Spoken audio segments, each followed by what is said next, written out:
मैं आज बहुत रियल कॉन्वर्सेशन करने की कोशिश करूंगा, और ऐसे ही कॉन्वर्सेशंस के लिए हमने एक राउंड डिवाइस किया जो लास्ट टाइम हमारे शो पर नहीं था। आज मैं आपके सोल के अंदर जाकर आपसे सवाल पूछूंगा, पर उसके पहले हमारी एक सेगमेंट है जिसका नाम है Ajio presents keep it casual. बहुत रिलैक्स सेगमेंट है। मैं आपसे सवाल पूछूंगा, आपको जवाब देना, और फिर मैं टैंजेंशियल सवाल भी पूछूंगा। ठीक है, तो are you ready? Yes. Let's hit it. Jaya Kishori, are you ready for AJIO presents keep it casual? Okay, ज्यादा सोचना नहीं है, ठीक है? क्वेश्चन नंबर 1, अगर आप अपने बच्चों को सिर्फ एक चीज या एक ह्यूमन वैल्यू सिखा पाए तो वो कौन सी चीज होगी या कौन सा ह्यूमन वैल्यू होगा? कीप लर्निंग, और कुछ नहीं। Okay. जीत हार मायने नहीं रखता, कीप लर्निंग। ओके। क्वेश्चन 2, इन शब्दों को सुनकर आप क्या सोचते हो? आपको तुरंत बताना है। अब मैं एक शब्द कहूंगा, फिर आप एक शब्द कहो, ठीक है? कृष्णा। सब कुछ। प्यार। कृष्ण। स्पिरिचुअलिटी। ओह ओके, अब ये थोड़ा सा टफ हो सकता है, पर आई थिंक जीने का तरीका। ओके। कथा। कार्य। जया।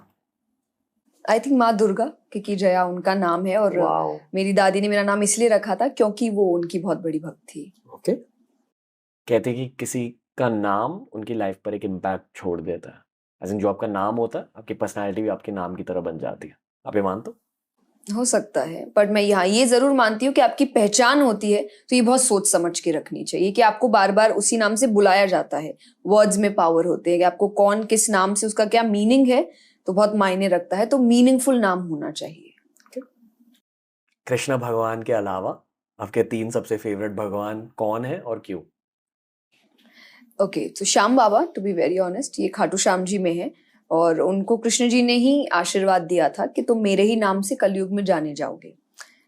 तो ये खाटू श्याम जी में, तो मैं एक्चुअली कृष्ण जी सब कुछ है, पर मैं सबसे ज्यादा खाटू श्याम जी जाती हूँ। Like every year it's routine thing, मैं कभी मिस नहीं करती, हर साल मुझे जाना है। कौन कौन, मतलब एक ये महाभारत में एक कैरेक्टर हुए, तो और उन्होंने अगर आपने सुना होगा तो वो उनको हारे का सहारा बोला जाता है। तो अपनी मॉम को बोल के गए थे महाभारत में कि मैं युद्ध के लिए जा रहा हूँ, जो हारेगा मैं उसके साइड खड़ा रहूंगा। तो जब वो आता, और वो बहुत पावरफुल थे, तो भगवान उनका टेस्ट लेने भी आए थे, और भगवान ने कहा था कि ये जो पेड़ है इसको एक तीर से सारे पत्ते भेद करके दिखाओ। तो उन्होंने बोला मैं कर सकता हूँ। भगवान ने एक पत्ता लेके अपने पैर के नीचे रख लिया, और उन्होंने एक तीर से सब में भेद किया, फिर वो तीर भगवान के पैर के पास घूमने लगा। भगवान ने पैर हटाया, उसने उसमें भी भेद किया। तो भगवान लाइक कि अब अगर ये जो इसने कहा है वो करेगा तो हारेंगे तो कौरव, तो कौरवों के साइड खड़े हो जाएगा, तो वो नहीं कर सकते थे।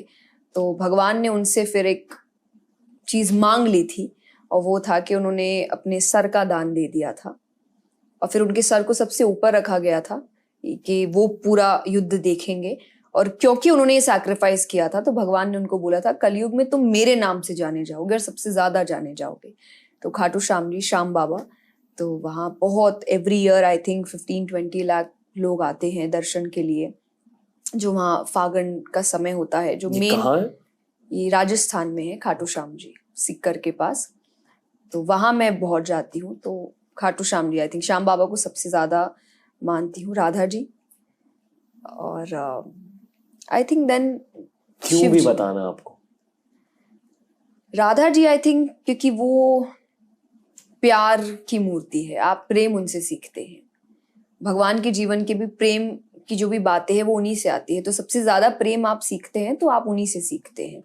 और देन शंकर जी, क्योंकि आई थिंक वो सब कुछ है, पूरा अंत वो ही लेकर आते हैं, और श्री राम उनकी पूजा करते हैं, श्री कृष्ण उनको पसंद करते हैं, वो श्री कृष्ण को पसंद करते हैं, तो सारे भगवान सबसे ज्यादा उनको ही पसंद करते हैं, और वही सब कुछ है, महाकाल, सर्वशक्तिमान।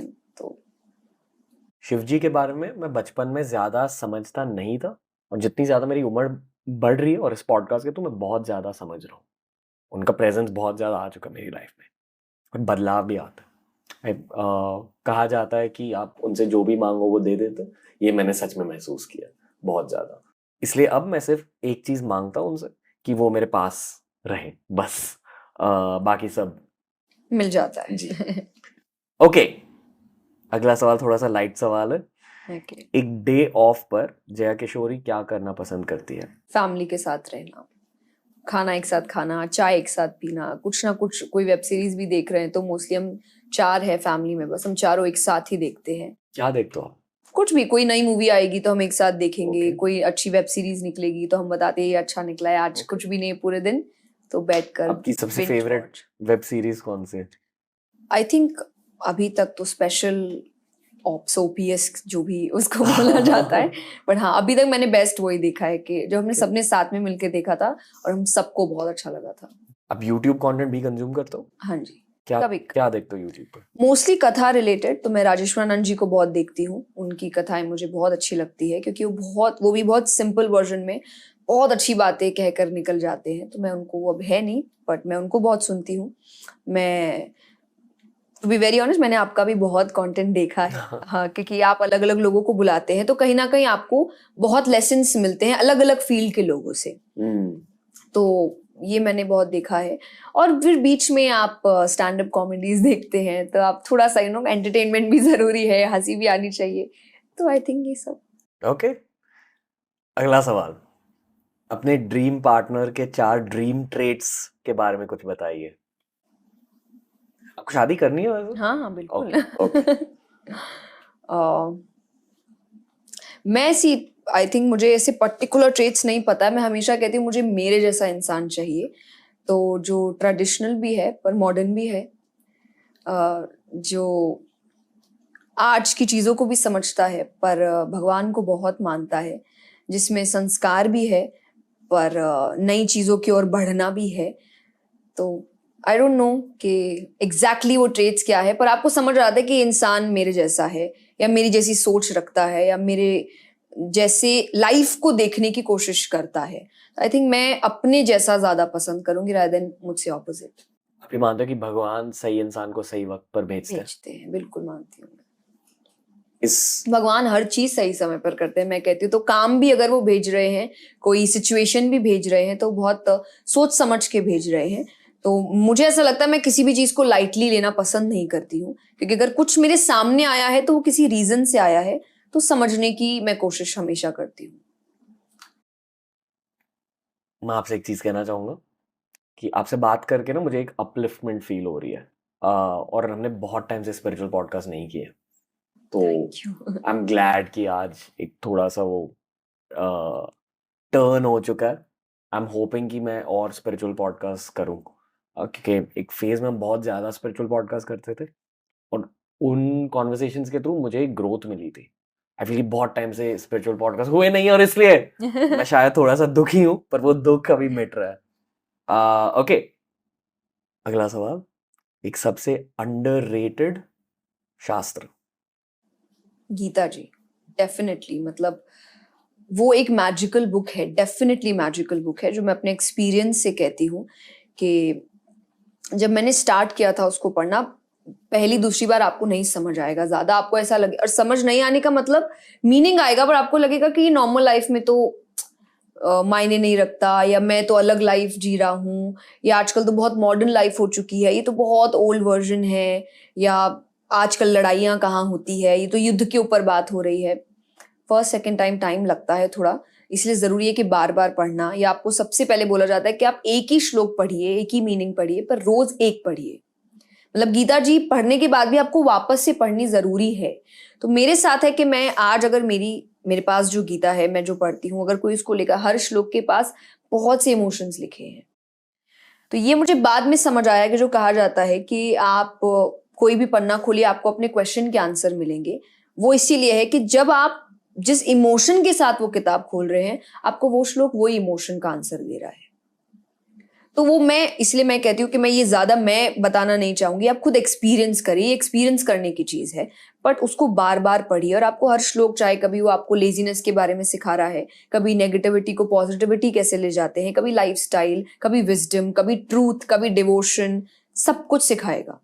तो इसीलिए वो एक मैजिकल बुक रियल में है, और अगर आप उसको एक अपना रोज का रूटीन बना ले, आप बहुत चेंजेस देखेंगे अपनी लाइफ में। ओके, अगर आपको जिंदगी भर एक ही कलर पहनना पड़े और ये ब्लैक या वाइट नहीं हो सकता? रेड। ओके, क्यों? मुझे पसंद है, बहुत ब्राइट कलर है। आई थिंक ये भी, हाँ, आई फील हैप्पी, ब्राइट, बहुत अच्छा। मैं जब भी पहनती हूँ कथा में, उस दिन मैं अपने आप को ज्यादा देखती हूँ। लाइक मुझे अच्छा लगता है, मेरे फेस पे एक मुझे अलग ब्राइटनेस फील होती है कि कुछ कलर्स आपको खुश करते हैं। आई थिंक कलर्स भी बहुत मायने रखते हैं। आप ये मानते हो? हाँ, मैं मानती हूँ कुछ कलर्स आपको अपने आप अपलिफ्ट कर देते हैं आपके मूड को। तो आई थिंक रेड एक कलर है। मेरा फेवरेट कलर ऐसे भी रेड और व्हाइट ही है, पर आपने व्हाइट मना कर दिया था। रेड। Okay, cool. सबसे मनपसंद खाने की चीज क्या है? आई डोंट नो, ये लोगों को पता होगा नहीं, पर मेरी मॉम महाराष्ट्र से है, तो महाराष्ट्र का एक बहुत फेमस खाना है, घर का ही है, बेसन चावल। तो मुझे वो काफी पसंद है। ओके, सबसे ज्यादा डर कब महसूस हुआ है जिंदगी में? कोविड के टाइम, पेरेंट्स के लिए, क्योंकि आप बहुत ज्यादा सुन रहे थे। आई थिंक मैंने एक्चुअल डिप्रेशन क्या होता है वो फील किया था उस वक्त, कि मैं उस वक्त बहुत गलत फेज में चली गई थी कि कुछ नहीं होना चाहिए, और अगर हो गया तो मेरी लाइफ कैसी होगी, क्योंकि मुझे आदत नहीं है उनके बिना रहने की। Okay. मेरे इवेंट्स में वो हमेशा मेरे साथ होते हैं, कथा में भी कोई ना कोई एक पेरेंट हमेशा मेरे साथ होता है। तो मैं हमेशा कहती हूँ कि मैं अपना घर साथ लेके चलती हूँ, इसलिए मुझे घर की ज्यादा याद नहीं आती है, क्योंकि मेरे पेरेंट्स मेरे साथ रहते हैं। मैं उन्हें अलग नहीं रखती या दूर नहीं रखती, और मुझे हैबिट नहीं है इस चीज की। तो जब आप उस वक्त इतने न्यूज सुन रहे थे, तो एक हिट करता है ना, जो लाइफ की सच्चाई है, दैट इज डेथ, पर हम सोचते नहीं उसके बारे में। बट फिर कभी अगर आप सोचने बैठे तो वो एक अलग दरवाजा खोल सकता है नेगेटिव फीलिंग का, कि उसके बाद लाइफ कैसी होगी। तो आई थिंक वो फेज मेरा बहुत टफ था। कैसे डील किया? डील अपने आप को समझा के कि ये सच है, यही सच है, एंड देन जैसा मैंने कहा, मेरा डील करने का तरीका है सत्संग, भजन, भगवान, स्क्रिप्चर्स, इन चीजों को समझना। बट हाँ, आई वुड से कि एक कहानी मेरे पापा ने मुझे सुनाई थी, ये I think so Gautam Buddha की कहानी है, कि एक वो जिस गांव में थे वहां पर कोई व्यक्ति आया और उसने कहा कि मेरी मॉम की डेथ हो गई है, और आप तो सब कुछ कर सकते हैं ना, तो आप प्लीज उनको वापस जिंदा कर दीजिए। तो उन्होंने बोला मैं कर दूंगा, बस तुम्हें मेरा एक काम करना है। बोले क्या करना है? बोले मुझे तुम्हें इतने इतने चावल ला के देने हैं किसी भी घर से। बोला बहुत ईजी है, मैं तो किसी भी घर से ले आऊंगा। बोले नहीं, उस घर से जहां किसी की मृत्यु नहीं हुई आज तक। बोला दैट्स नॉट पॉसिबल। एग्जैक्टली, तो तुम्हारा घर नया नहीं है ना, हर घर में हो रहा है, ये रीत है, होना ही पड़ेगा, तुम्हें इसका सामना करना ही पड़ेगा। तो तुम्हें समझना पड़ेगा कि ये आएगा, आज नहीं कल, कल नहीं परसों, 10 साल बाद। बट इसका मतलब ये नहीं आज का टाइम खराब कर दो। तो आज हमें जो टाइम साथ में मिला है, क्योंकि हम इवेंट्स में भी नहीं, बात हम फैमिली में साथ में है, मैं उस वक्त साथ रहने की बजाय ये सोची हूँ कि अगर कुछ हो गया तो क्या होगा, जो कब होगा पता नहीं। तो जो आज का टाइम है आप उसको क्यों खो रहे हो, ये सोच करके बाद में क्या होगा। मेरे दादाजी के गुजरने के पहले डेथ को लेकर मेरा माइंडसेट बहुत अलग था। उस माइंडसेट से अगर मैं आज सोचता तो मैं अब आपसे ये पूछता कि हमें डेथ इतनी बुरी क्यों लगती है, पर एक्चुअली एक्सपीरियंस करने के बाद अब पता चलता है कि एक वैक्यूम फील होता है आपके रिश्तेदारों का आपकी लाइफ में। पर फिर भी मैं आपसे ये पूछना चाहूंगा कि समाज डेथ के बारे में, डेथ को इतना बुरा क्यों मानता है? क्योंकि वो कहीं ना कहीं आप जो एक उम्मीद लाइफ से अपने रिश्तों से बना के रखे हैं वो तोड़ देता है। रिश्तों से उम्मीद? हाँ, आप फॉर एग्जाम्पल आपके पेरेंट्स, आप एक उम्मीद है कि ये मेरे साथ हमेशा रहेंगे। हम फॉरएवर हमेशा कहते हैं, बट एक्चुअली फॉरएवर कोई रिश्ता होता नहीं है, क्योंकि डेथ है। कोई भी चीज फॉरएवर नहीं हो सकती, और सबसे बड़ी बात, डेथ कब आएगी ये भी आपको नहीं पता है। तो वो डेथ आपके उस मैजिकल वर्ल्ड को खराब कर देता है, जो आप सोचते आ रहे कि ऐसा होगा। उम्मीद किसी भी चीज से, लाइफ से भी आपके ऐसा होगा, उस ऐसा होने में बहुत लोगों का भी तो सपोर्ट है ना, कि ये इसमें साथ होंगे, फैमिली साथ होगी, पार्टनर साथ होगा, या आपको जो हेल्प कर रहे हैं काम में वो साथ होंगे। और कोई एक भी अगर उसमें से हट गया तो आपका वो पिक्चर खराब हो जाता है ना। तो इसलिए जो चीज आपकी को खराब कर रहा है आपको अच्छा नहीं लगता। दूसरा इज, आप जो एक इमोशन जोड़ के रखे हैं सबसे, वो इमोशन इतना हाई लेवल का है कि आप उनके बाद टूट जाते हैं। तो शायद वो बार बार आना या किसी ना सिचुएशन में आना भगवान का एक तरीका है आपको बताने के लिए कि जो हो अकेले ही हो। Attachment, detachment. हाँ, कि रहना है बट फिर भी जानना, जो मैंने कहा बैक ऑफ द माइंड आपको जानना है, अकेले ही आए थे अकेले ही जाओगे, इसलिए सिचुएशंस को अकेले ही हैंडल करना पड़ेगा। Okay, wow. तो ये पूरा पॉडकास्ट अटैचमेंट और डिटैचमेंट के बारे में बन रहा है। हाँ जी। ऑलराइट, आपके अनुसार जया किशोरी को लेकर लोगों के मन में 3 गलत फहमियां क्या है, मिसकंसेप्शंस अबाउट यू? कि मैं एक साधु या संत हूँ जिसने वैराग्य पर आप ले- हो। नहीं सी आप मेंटली अगर इस बात को बोलते हैं तो मे बी आप एक फिर भी मैं नहीं मानती इस जी। चीज को, क्योंकि मुझे ऐसा लगता है कि नहीं, बहुत बड़ी पदवी है और मैं अभी उस जगह के लिए तो बिल्कुल भी लायक नहीं हूँ, क्योंकि मैं अभी भी बहुत सीख रही हूँ। जस्ट बिकॉज मैंने बहुत यंग एज से शुरू किया था, तो मे बी कई बार होता है ना कि आप अपनी ही चीजों से बहुत कंफ्यूज होते हैं, तो आप अपने ट्रैप से पहले बाहर निकल रहे हैं कि हाँ पहले जो सीखा अब नई चीजें सीख रहे हैं और अब आपको समझ रहा है पहली कुछ चीजें सही नहीं थी तो अब उससे बाहर निकल रहे हैं। तो I think I would say कि मैं एक साधु या संत हूँ, और बाहर से तो बिल्कुल भी नहीं हूँ।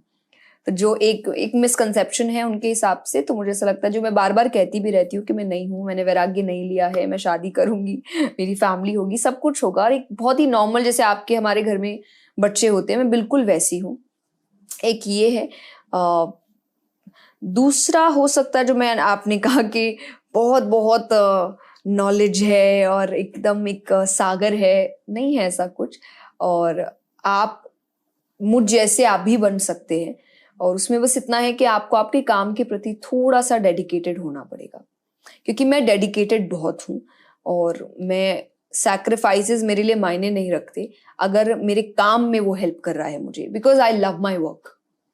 तब मैंने बहुत चीजें सैक्रिफाइस की अपनी लाइफ में, बहुत इंपॉर्टेंट चीजें जो वापस कभी नहीं आएगी। फॉर एग्जाम्पल मेरा बचपन, मैंने वो सैक्रिफाइस किया है क्योंकि मैंने यंग एज, तो मुझे पता वापस नहीं आएगा, पता इट्स ओके, क्योंकि जो मेरे पास है बहुत इंपॉर्टेंट है, वो लोगों को कईयों को चाहिए। फॉर एग्जाम्पल चाहे वो मेरा खुद का दिमाग है, मेरा बिहेवियर है, माइंडसेट है, कि हमें वो चाहिए, मुझे ऐसा लगता है वो उसी का बाय प्रोडक्ट है, क्योंकि मैंने उन चीजों को देखा है।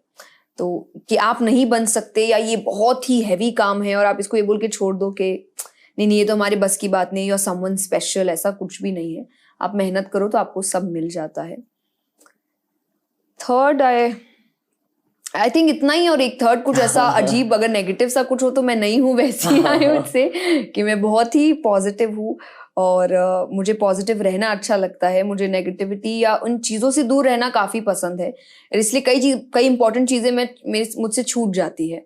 बट मुझे ऐसा लगता है कि नहीं ठीक है, कोई कुछ लोग होने चाहिए जिनके पास आके आप सिर्फ हंसे या आप मुस्कुराए, एंड मुझे वो इंसान बनना पसंद होगा कि जहाँ आके आपको सिर्फ खुशी महसूस हो और कुछ भी नहीं। ओके। एक इंसान में आप पहले फर्स्ट इंप्रेशन में कौन सी 3 चीजों को नोटिस करते हो? बात करने का तरीका, लाइक पर्सनालिटी वाइज कैसे बात कर रहे हैं। आंखें, क्योंकि कहा जाता है कि आप स्थिरता और चंचलता देखते हैं, कि अगर जो आंखें स्थिर होती है वो हो सकता है कि काफी ज्यादा स्पिरिचुअलिटी की ओर जाती है, और जो बहुत चंचल होती है वो उनका माइंड आई थिंक बहुत कंफ्यूज है, बहुत भाग दौड़ रहा है, तो वो शो करता है कि अभी थोड़ा सा स्पिरिचुअल प्रोग्रेस नहीं हुई है। तो आंखें, आई वुड से बात करने का तरीका, एंड वाइब, वो आपको आ जाती है। मतलब मैं कई लोगों से मिली हूँ और एक दो तो ऐसे जिनसे मैंने कभी बात भी नहीं की है, but you just don't feel good when you are around them. क्यों? आई थिंक वो एनर्जीज होती है कि उनका वो बाहर नहीं आया है, but I think may be कोई नेगेटिव एनर्जी है आसपास, या वाइब है गलत, या मैं ऐसा मानती हूँ कि जब आप ऑनेस्ट नहीं होते हैं तो जो रियलिटी में जो इंसान वाइब्स को समझता है वो फील कर जाता है। फॉर एग्जाम्पल बच्चे, आई वुड से बच्चे वाइब समझते हैं। आप बच्चों को गोद में बैठाइए, अगर जिसको नहीं बैठना होगा वो नहीं बैठेगा आपके पास, वो पूरी बॉडी इधर उधर कर देगा पर वो आपके पास नहीं बैठेगा, और जिसको बैठना होगा वो चुपचाप आके आपकी गोद में, अननोन की गोद में भी जाके बैठ जाएगा। आई थिंक बच्चे वाइब बहुत समझते हैं, और इसलिए बच्चों को भगवान का रूप कहा जाता है, कि वो आई डोंट नो पहचान जाते हैं सच्चे लोगों को। आई थिंक सच्चाई, आई वुड से कि वो वाइब होती है तो कई बार जो लोग सच्चे नहीं होते, बाहर से बातें मगर अंदर से वो इतने अच्छे नहीं है या उनके थॉट्स अच्छे नहीं है, मुझे लगता है शायद मुझे वो वाइब समझ आ जाती है। ओके, आखिरी सवाल, जया किशोरी को सफलता क्यों मिली? 3 सेंटेंसेस में बताइए। पहला, क्योंकि वो सब जैसी है। दूसरा, उसने बहुत मेहनत की है। और तीसरा, उसने भगवान का साथ नहीं छोड़ा है। भगवान का साथ नहीं छोड़ा? कोई भगवान का साथ क्यों छोड़ेगा? जब आप अपना सक्सेस पूरी तरीके से अपने ऊपर लेते हैं कि मैंने किया है, तब आप ईगो, आप घमंड में भी अहंकार, इन चीजों की ओर बढ़ते हैं। जैसे जैसे आप नेगेटिव फीलिंग की ओर बढ़ते हैं, आप भगवान से दूर जाते हैं। तो मैं हमेशा कहती हूँ कि मैंने एक्चुअली मेहनत की है, और ये सब सिर्फ मेरी मेहनत नहीं है, ये उसने क्योंकि मुझे इस लायक समझा तो मुझे ये अपॉर्चुनिटीज दी है। मैंने मेहनत बहुत की है, मैं ये नहीं कहती मैंने कुछ भी नहीं किया, मैंने बहुत की है, पर बहुत लोग मेहनत करते हैं और मुझसे भी अच्छे लोग बैठे हैं, मुझसे भी ज्यादा ज्ञानी बैठे हैं, पर आपने मुझे बुलाया है शायद क्योंकि आपकी नजर मुझ पे पड़ी है, क्योंकि वो चाहते थे नजर पड़े। तो मैं ये चीज मत, तो भगवान का साथ मेरे लिए ये है, इसीलिए मुझे ऐसा लगता है कि मैंने लाइफ में कभी शायद लोगों को इल ट्रीट नहीं किया, गुस्से की वजह से, अहंकार की वजह से, प्राइड की वजह से, ईगो की वजह से, ये सोच के कि मैं अब एक पोजीशन पे हूँ, क्योंकि मुझे ऐसा लगता है कि मेरी वजह से है ही नहीं ये पोजीशन, उसकी वजह से, और उसने दिया है तो लेना भी तो जानता है। अगर उसे लगेगा कि ये एम्प्लॉय मेरा अच्छे से काम नहीं कर रहा है तो वो तो जॉब वापस ले लेगा ना मुझसे। आई थिंक इस वजह से भी मुझे लगता है वो एक सिंप्लिसिटी जिंदा रही है जो रहनी चाहिए। आपको नाम लेने की जरूरत नहीं है, पर क्या आप कुछ ऐसे लोगों से मिले हो जो स्पिरिचुअल है पर अपने टेस्ट्स को फेल कर रहे हैं, जहाँ भगवान उनसे चीजें छीन रहा है? यस। तो उन टेस्ट के बारे में बताइए। ये सबसे पहला घमंड, स्पिरिचुअल घमंड भी एक चीज होती है। हाँ जी, और ये एक बहुत अच्छा कोट मैंने पढ़ा था कि जब लोग, किसी ने पूछा है किसी संत से कि मैं स्पिरिचुअल हूँ और मेरे जो दोस्त है वो स्पिरिचुअल नहीं है, तो क्या मैं उनसे सुपीरियर हूँ? तो उन्होंने कहा था ये फीलिंग आते ही तुम स्पिरिचुअल नहीं हो। जब तुम्हें लग रहा है कि तुम सुपीरियर हो तो तुम स्पिरिचुअल नहीं। Spiritual ego. एग्जैक्टली। ओके, और ये आपने नोटिस किया? हाँ जी, और ये किसी में भी हो सकता है, बिल्कुल किसी भी पॉइंट पे। आई फील कि अगर आप 60 साल 70 साल के भी हो, पूरी किसी लाइफ भी age में। स्पिरिचुअली गुजारी है, फिर भी हो सकता है आपके फिर साथ। भी हो सकता है। ओके, यूथ के लिए एक बहुत जरूरी लेसन है ये ऑनेस्टली मेरे साथ भी हुआ था, प्रॉब्ली एट एज 26 27। ये सोचने लगा कि मैं लोगों से बेहतर हूँ क्योंकि मैं स्पिरिचुअल हूँ, पर भगवान ने लेसन सिखा दिए बहुत जल्दी। यही था आज presents keep it casual. Okay, I अभी होप अच्छा था, हाँ मैंने हाँ अच्छा किया। नहीं, बढ़िया राउंड था।